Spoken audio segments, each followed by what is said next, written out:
ప్రియమైన శాంతి టీవీ ప్రేక్షకులకు దేవుని యందు ఆసక్తి కలిగి దైవాసక్తితో దేవుని వాక్యాన్ని వీక్షిస్తున్నటువంటి ప్రతి సహోదరికి సహోదరునకు స్నేహితులకు మిత్రులకు బంధువులకు అందరికీ ప్రభు అయిన యేసుక్రీస్తు నామములో నా హృదయపూర్వక వందనాలు శుభములు తెలియజేసుకుంటున్నాను. మరి ఈ కార్యక్రమం మనందరికీ దీవెనకరముగాను దేవునికి మహిమకరముగాను ఉండులాగున దైవ సహాయం కొరకు దేవుని సన్నిధిలోనికి వెళ్దాం. మహోన్నతుడా, కృపగలిగిన మా ప్రియమైన తండ్రి, నాయన మీ యొక్క కృప వలన మరొక మారు మీ పరిశుద్ధ వాక్యములో నుంచి శాశ్వతమైన నిత్య జీవము నిమిత్తము మా మనసులను హృదయాలను మా జీవితాలను సిద్ధపరచుకోవడానికి గాను మరి మేము ప్రయత్నం చేస్తూ ఉన్నాం. పరిశుద్ధ వాక్యము ద్వారా మీ యొక్క సహాయం నడిపింపు మాకు దయచేయండి. మీ యొక్క కృపను బట్టి ఈ కార్యక్రమము మా ఆత్మీయ ఎదుగుదలకు ఆశీర్వాదకరముగాను మీకు మహిమకరముగాను మేము కొనసాగించినట్లు మాకు మీ సహాయము కృపను వేడుకుంటూ పరిశుద్ధమైన యేసు నామములో ప్రార్థిస్తున్నాము తండ్రి, ఆమేన్. మరి ఈరోజు మనము చూడబోయేటువంటి అంశము పరలోకము కొరకు మన ఆలోచన విధానము ఎలా ఉండాలి, అలాగే పరలోకములో మనతో ఎవరిని మనం తీసుకొని వెళ్ళాలి, లేక పరలోకానికి అసలు ఎవరినైనా తీసుకుని వెళ్ళగలమా, లేక మనం ఒక్కరమే వెళ్తామా అనేటువంటి ఇలాంటి విషయాలను బట్టి ఈరోజు పరిశుద్ధ లేఖనాల నుంచి మనము కొన్ని ఆత్మీయ విషయాలను తెలుసుకునే ప్రయత్నం చేయబోతూ ఉండగా అందుకు సిద్ధపాటుగా ఉండినట్లు మనము ఈ పాటను పాడుకుందాం. నా దగ్గర ఉన్న కీర్తన పుస్తకంలో 6వ పాట. మహిమరాజు సన్నిధిన్ మకుటధారులై నిత్య జీవ శాంతిలో నిలచియుందుము.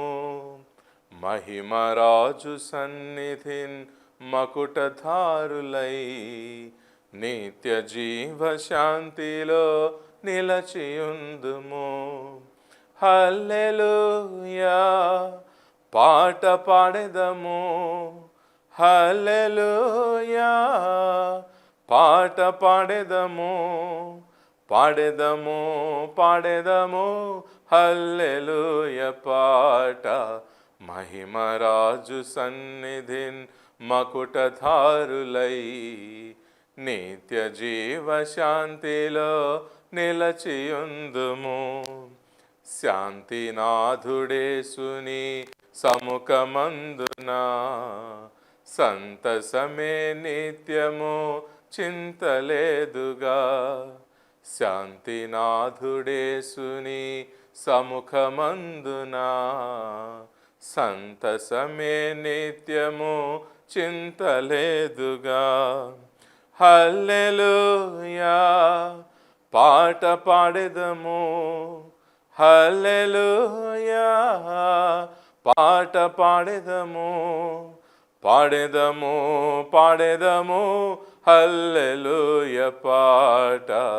మహిమరాజు సన్నిధిన్ మకుటధారులై నిత్య జీవ శాంతిలో నిలచియుందుము. సంతసమున దూతలు సంస్తుతించగా పాడి పరమునందున మోదముందెదన్. సంతసమున దూతలు సంస్తుతించగా పాడి పరమునందున మోదముందెదన్. హల్లెలూయా పాట పాడెదము, హల్లెలూయా పాట పాడెదము, పాడెదము పాడెదము హల్లెలూయా పాట. మహిమరాజు సన్నిధిన్ మకుటధారులై నిత్య జీవ శాంతిలో నిలచియుందుము.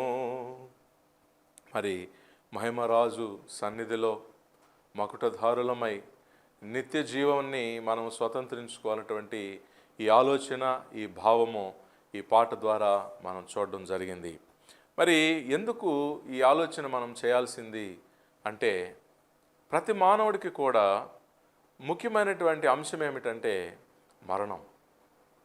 మరణం అనేటువంటిది సిద్ధపాటు కలిగి కొంతమంది జీవిస్తున్నారు. మరణము కొరకు సిద్ధపాటు లేకుండా అనేకులు జీవిస్తూ ఉన్నారు. మరణము కొరకు 2 రకాలైనటువంటి సిద్ధపాట్లు ఉన్నాయి. ఒకటి, మరణం అనేటువంటిది కాళ్ళు చేతులు ఆరోగ్యంగా ఉంటూ పనులు చేసుకుంటూ ఆయుష్ తీరిపోయి సహజంగా మరణించాలన్నటువంటి ఉద్దేశంతో ఆరోగ్యాన్ని ఎల్లవేళలా జాగ్రత్తగా కాపాడుకుంటూ ఆ విధంగా సహజ మరణం కొరకు సిద్ధపాటు ఒకటి.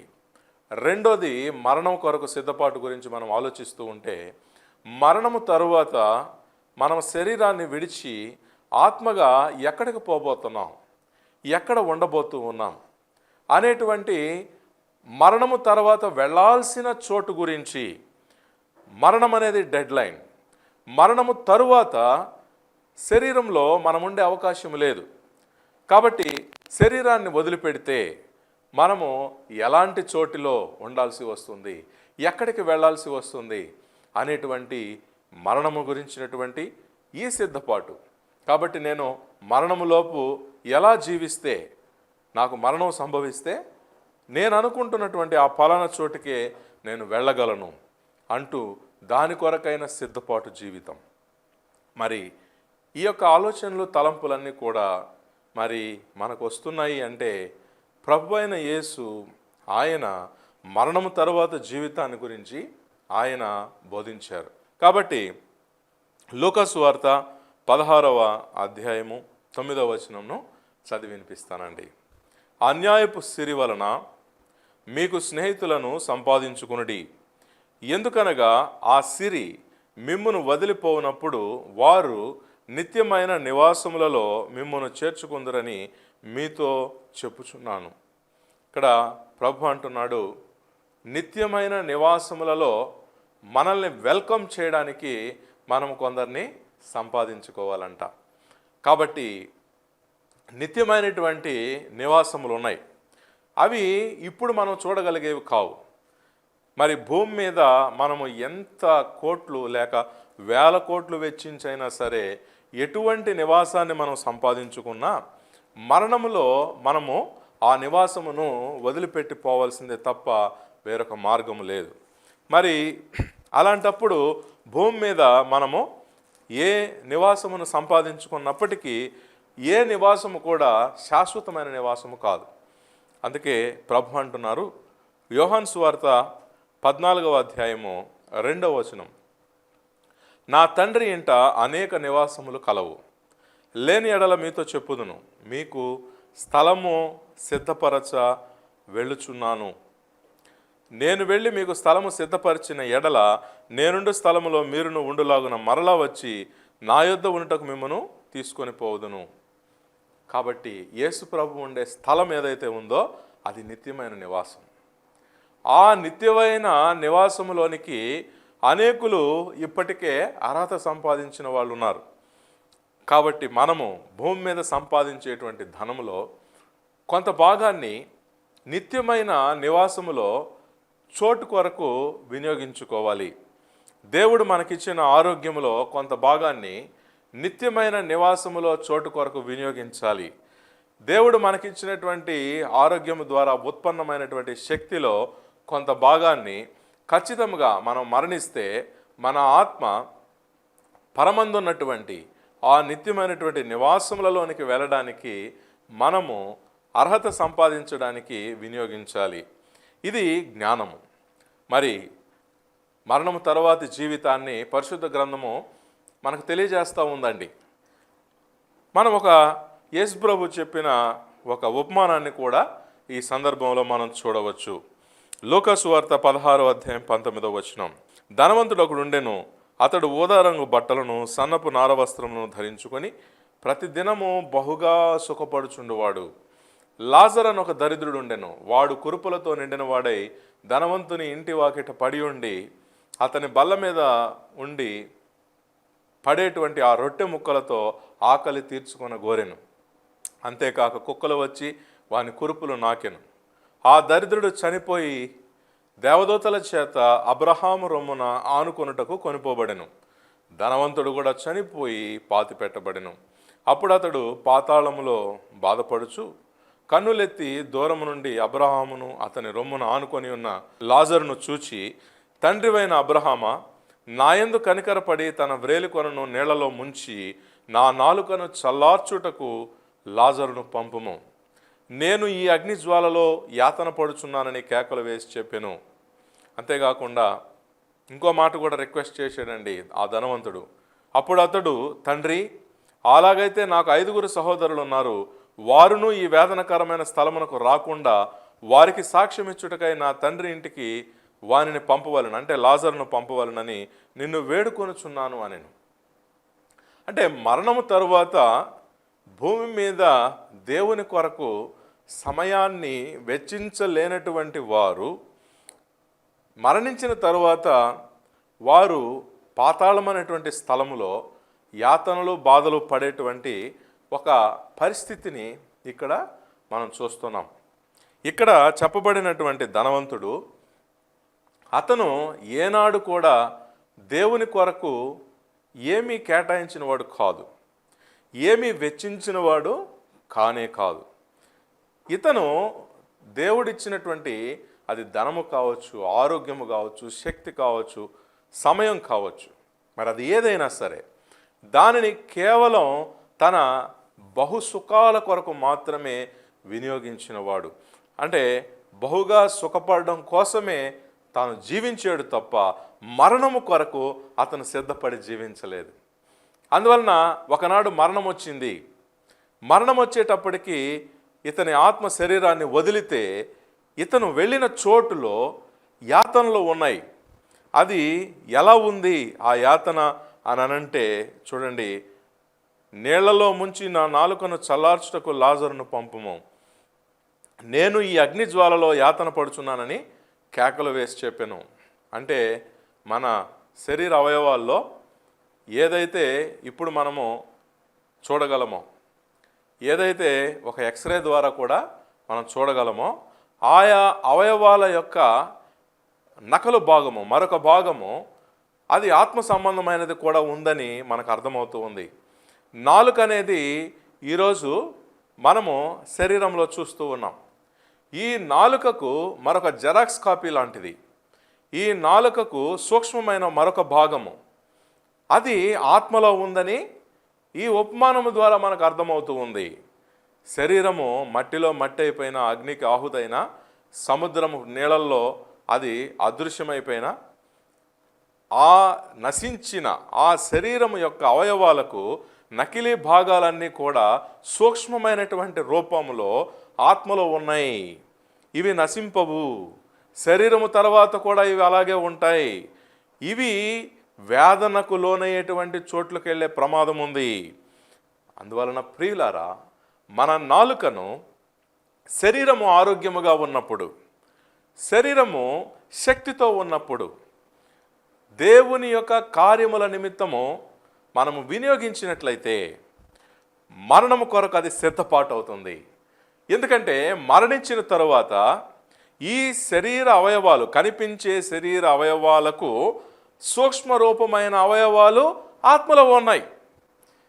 ఈ అవయవాలు వేదనకరమైనటువంటి చోటుకు పోకుండా మనము తప్పింపబడేటువంటి అవకాశం ఉన్నది.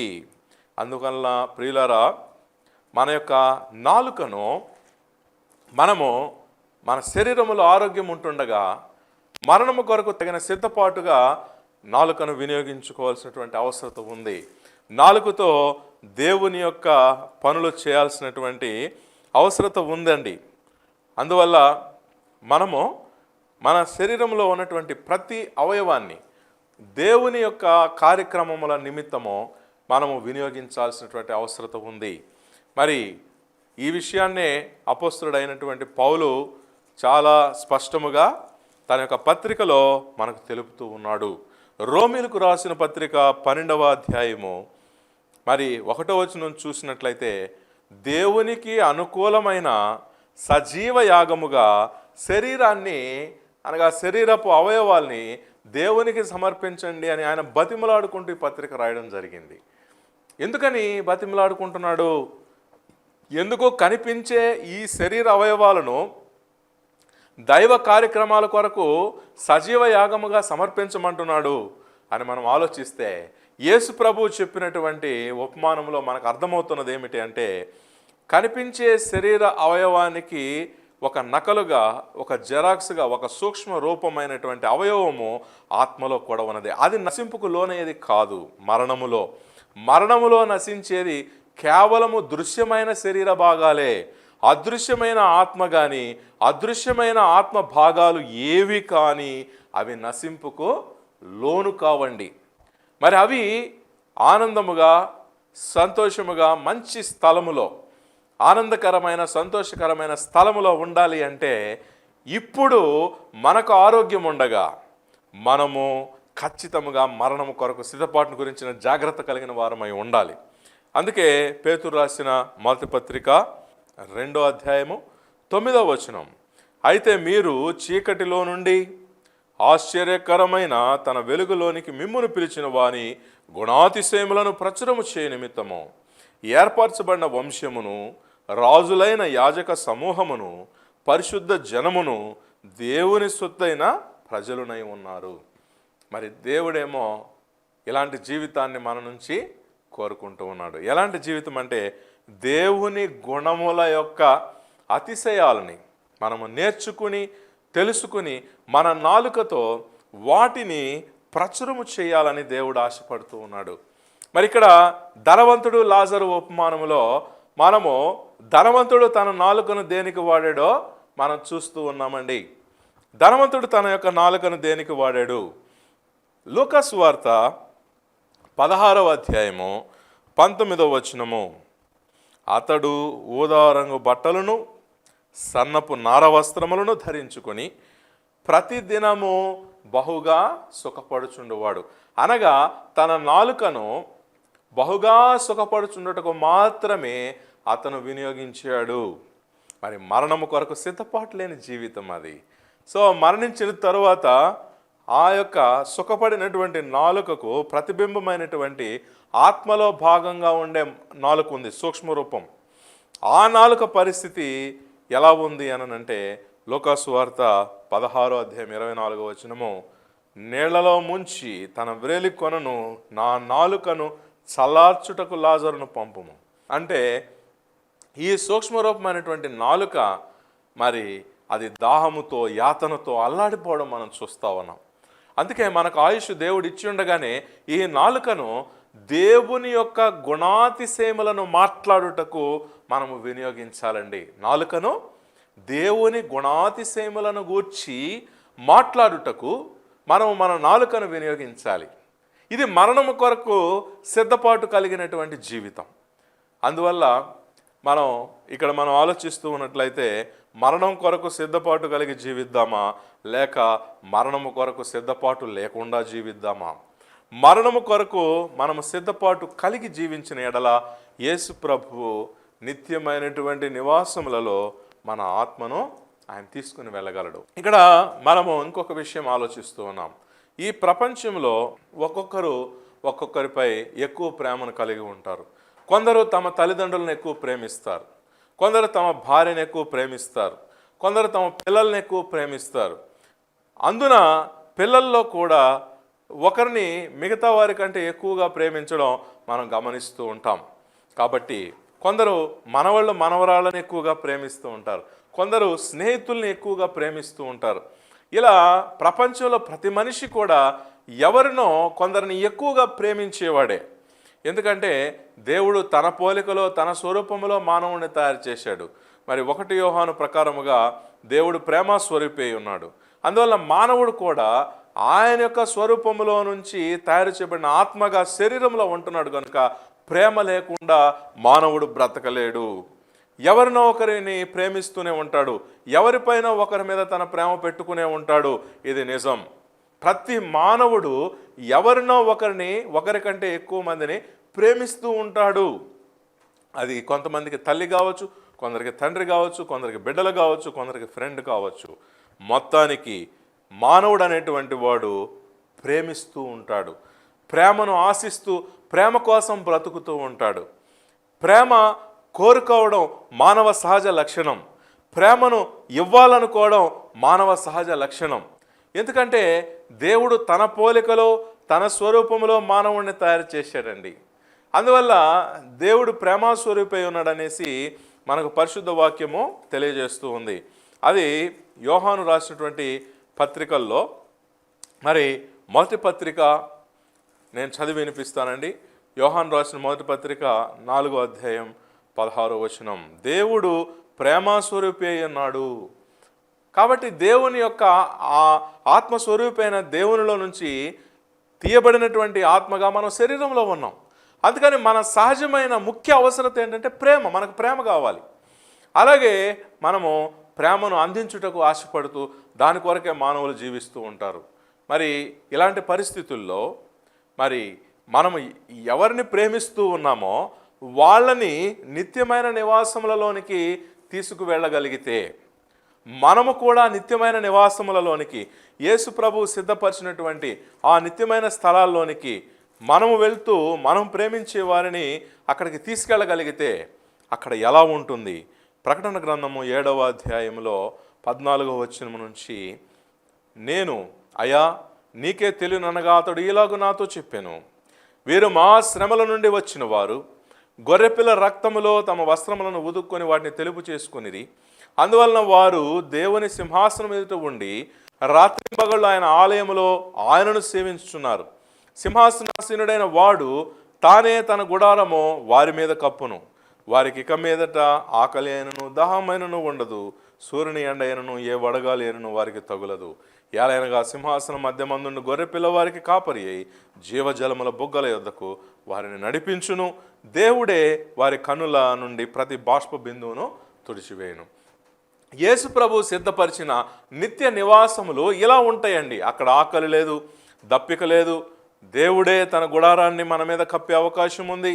అలాగే సూర్యుని ఎండ కానీ వడగాలి కానీ తగిలే అవకాశం లేదు. అలాగే యేసు ప్రభు జీవజలముల బుగ్గల యొద్ద మనల్ని నడిపిస్తూ ఆయన యొక్క సహవాసమును మనకు దయచేస్తాడు. ఇక్కడ మనము ప్రేమించే వారము మరణము తర్వాత చేరుకోవాలి అంటే నేడు ఇప్పుడు మనము జీవిస్తున్నటువంటి ఈ జీవితములో దేవుడు మనకిచ్చిన ఈ దృశ్యమైన శరీర అవయవాలని దైవ కార్యక్రమముల కొరకు మనము వినియోగించాలి. దేవుని సేవ కొరకు మనము వినియోగించాలి. మరి ఈ కార్యక్రమాలు మనం ఏమీ చేయకుండా మరణము కొరకు మనము సిద్ధపాటు లేకుండా జీవించినట్లయితే ఇక్కడ ఉండేటువంటి ప్రమాదం ఏమిటి అంటే, ధనవంతుడు భూమి మీద జీవించినటువంటి కాలంలో మాత్రము తన అవయవాలకు బహుగా సుఖాలను అందించాడు. కానీ తన శరీర అవయవాలతో ఏ మాత్రము కూడా దేవుని కార్యక్రమముల కొరకు ఏ శ్రమను ఆయన అనుభవించలేదు గనుక ఆయన శరీర అవయవాలకి నకలుగా ఉన్న సూక్ష్మ అవయవాలు ఏవైతే ఆయన ఆత్మలో ఉన్నాయో అవి బహు ప్రయాసముతోనూ వేదనతోనూ యాతనతోనూ దుఃఖముతోనూ నిండినటువంటి స్థలములోనికి వెళ్ళి ఆయన సూక్ష్మమైనటువంటి అవయవాలు ఏవైతే తన ఆత్మలో ఉన్నాయో వాటితో బాధలు అనుభవిస్తూ ఉన్నాడు. ఇటువంటి జీవితం మనకు కావాలా? లేక యేసు ప్రభు మన కాపరిగా ఉండి జీవజలముల బుగ్గల యొద్దకు మనల్ని నడిపించేటువంటి ఆ గొప్ప జీవితం మనకు కావాలా? మనము భూమి మీద జీవించేటువంటి ఈ కాలంలో ధనవంతుని వలె మన శరీర అవయవాలని ఏమాత్రము దేవుని సేవ కొరకు ఏ శ్రమ లేకుండా మనము మరణానికి సిద్ధపాటు లేకుండా జీవించేసి మరణించి, ధనవంతుడు ఏ విధంగానైతే యేసు ప్రభు చెప్పిన ఉపమానంలో లాగా శరీర అవయవాలు ఏవైతే ఆయనకి ఇవ్వబడ్డాయో వాటితో ఆయన దేవుని కొరకు ఏ శ్రమ వాటికి చేయించలేదు గనుక వాటి యొక్క సూక్ష్మ రూపాలైనటువంటి అవయవాలు ఆయన ఆత్మలో ఏవైతే ఉన్నాయో వాటితో యాతనలు వేదనలు ఉన్నటువంటి స్థలములో ఆయన బాధపడేటువంటి ఆ ప్రదేశానికి వెళ్ళాడు. అక్కడికి మనం వెళ్దామా? లేదా నిత్యమైనటువంటి నివాసములలో మనతో ఉండడానికి మనం ప్రేమించే వారిని మనము సిద్ధపరచుకుని మనం వారిని తీసుకుని వెళ్దామా అనేటువంటి ఈ ఆలోచన దేవుడు మనకు పరిశుద్ధ గ్రంథము నుంచి ఈరోజు మన ముందు పెట్టి ఉండగా, మరి మనం ప్రేమించు వారమును నిత్యమైన నివాసముల కొరకు సిద్ధపడులాగున చిన్న ప్రార్థన చేసుకుని ఈ కార్యక్రమాన్ని మనం ముగించుకుందాం. మహోన్నతుడా, కృపగలిగిన మా ప్రియమైన తండ్రి, ఈ యొక్క సమయమందు మీరు ఇచ్చిన వాక్యాన్ని బట్టి మీకు వందనాలు నాయన. అవును తండ్రి, మా అవయవాలని మేము మీ కొరకు ఏమైనా వినియోగించగలుగుతున్నామా లేదా? మేము వినియోగించలేకపోతే మరణం తర్వాత మా యొక్క స్థితి ఎక్కడ ఉంటుంది? మా యొక్క అనుభవాలు ఏమై ఉంటాయి? మరి కొంతవరకు మరి ఈరోజు పరిశీలన చేయుటకు మీరు ఇచ్చిన మహాభాగ్యాన్ని బట్టి మీకు వందనాలు తండ్రి. మరి ఎవరైతే ఏదైనా తమ యొక్క ఉనికి ఏ స్థాయిలో ఉందో, ఎక్కడ ఉందో, మరి అదే విధానంలో జీవిస్తే మరణం తర్వాత వాళ్ళు ఎక్కడ ఉండబోతున్నారో గ్రహించుకొని మరి మరణం తర్వాత నిత్యమైన నివాసాల కొరకు సిద్ధపాటు కావాలని మరి ఈ కార్యక్రమాన్ని చూసి ఎవరైతే సిద్ధపాటుకు వాళ్ళు ఇష్టపడుతూ ఉన్నారో మరి వాళ్ళని మీరు దీవిస్తారని, ఆశీర్వదిస్తారని, వాళ్ళు తమ యొక్క శరీర అవయవాలతో మీ సేవ కొరకు అనేకమైన ఉత్తమమైన మంచి కార్యములు చేయలాగున మీరు సామర్థ్యమునిచ్చి, నడిపింపునిచ్చి, కృపను అనుగ్రహించి మీరు దీవించమని మా రక్షకుడు ప్రభు అయిన యేసు పరిశుద్ధ నామములో ప్రార్థించి స్తుతించి వేడుకుంటున్నాము తండ్రి. ఆమేన్. అందరికీ నా హృదయపూర్వకమైన వందనాలు తెలియజేసుకుంటున్నాను.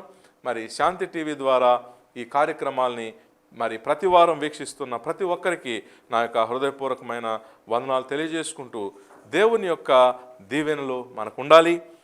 యెహోవా మనల్ని ఆశీర్వదించి మనల్ని కాపాడునుగాక. యెహోవా మనకు తన సన్నిధిని ప్రకాశింపజేసి మనల్ని కరుణించునుగాక. యెహోవా మన మీద తన సన్నిధి కాంతి ఉదయింపజేసి మనకు ఎల్లవేళలా సమాధానము కలుగజేయునుగాక. ఆమేన్. అందరికీ వందనాలు. ఈ ప్రోగ్రాంని ఇంతవరకు వీక్షించి మరి దేవుని ఆశీర్వాదాలకు పాత్రులయ్యారని నమ్ముతూ ఉన్నాను. మీకు అందరికీ నా హృదయపూర్వక వందనాలు. నా పేరు సంజయ్ అండి. దేవుని యొక్క సేవలో 1991 నుంచి నేను దేవుని చేత వాడబడుతున్నందుకు దేవునికి వందనాలు తెలియజేసుకుంటూ ఉన్నాను. మరి దేవుని యొక్క వర్తమానాలు ప్రతిదినము కూడా ఫేస్బుక్లో అప్లోడ్ చేయబడుతూ ఉంటాయి. మరి దేవుడు నాకు ఇచ్చిన మహాభాగ్యాన్ని బట్టి ఫేస్బుక్లో నేను లైవ్ సందేశాలు అప్డేట్ చేస్తూ ఉంటాను. మరి లైవ్ అప్డేట్స్ కొరకు www.facebook.com/sanjay darla అనేటువంటి ఈ యొక్క మీరు టైప్ చేసినట్టయితే సెర్చ్లో డెఫినెట్గా ఫేస్బుక్లో నా పేజ్ ఓపెన్ అవుతుంది. అక్కడ ప్రతిరోజు కూడా లైవ్ దేవుని వర్తమానాలని మీరు చూడవచ్చు. అంతేకాకుండా యూట్యూబ్లో కూడా దేవుని సందేశాలను అప్లోడ్ చేశాను, ఇంకా చేస్తూ ఉన్నాను, చేయబోతూ ఉన్నాను. వాటన్నిటి అప్డేట్స్ కొరకు Sanjay Darla messages of God's kingdom అనేటువంటి ఛానల్లో మీరు బెల్ బటన్ క్లిక్ చేసి మీరు సబ్స్క్రైబ్ చేయాల్సిందిగా కోరుతూ ఉన్నాను. మరి ఇంకా మీకు ఆత్మ సంబంధమైనటువంటి జీవితం విషయంలో, మీ యొక్క అనుదిన జీవితంలో ఉండేటువంటి సమస్యల విషయంలో, అవి మానసికమైనవి కావచ్చు, మరి ఆరోగ్య సంబంధమైనవి కావచ్చు, మరి మీరు ఎక్కువగా చింతకు లోనవుతున్నటువంటి మీ యొక్క సమస్యల్ని వాక్యపు వెలుగులో మీకు చెప్పడానికి, తెలియజేయడానికి నేను ఎల్లప్పుడూ సిద్ధంగా ఉన్నాను. నా యొక్క వాట్సాప్ నంబర్ 6301022672. స్క్రీన్ మీద కూడా మీరు నా నంబర్ని చూడవచ్చు. ప్రార్థన అవసరతలకు, వాక్య సందేశాల కొరకు స్క్రీన్ మీద ఉన్నటువంటి నంబర్కు దయచేసి మీరు వాట్సాప్ మెసేజ్ ఇవ్వండి. ఇంకా మీరు నేరుగా కలవాలి, సంప్రదించాలి అనుకుంటే అందుకు కూడా నేను అడ్రస్ చెప్తున్నాను. నెల్లూరులోని రైల్వే ఫీడర్స్ రోడ్లో నేను ఉంటున్నాను. దయచేసి రైల్వే ఫీడర్స్ రోడ్లోని క్రీస్తు సంఘము అనేటువంటి ప్రదేశానికి మీరు వచ్చినట్లయితే మీరు నేరుగా సంప్రదించి కూడా మీరు మాట్లాడవచ్చు. కాబట్టి ఈ విషయాలన్నింటినీ కూడా తెలియజేయటకు ఎంతగానో సంతోషిస్తూ ఉన్నాను. దేవుడు మిమ్మల్ని ఎల్లప్పుడూ కూడా దీవించి ఆశీర్వదించునుగాక. మనమందరము దేవుని చిత్తానికి అనుసంధానమైన జీవితాలతో దేవుని ఆశీర్వాదాలు పొందుకొని జీవించుదుముగాక. ఆమేన్.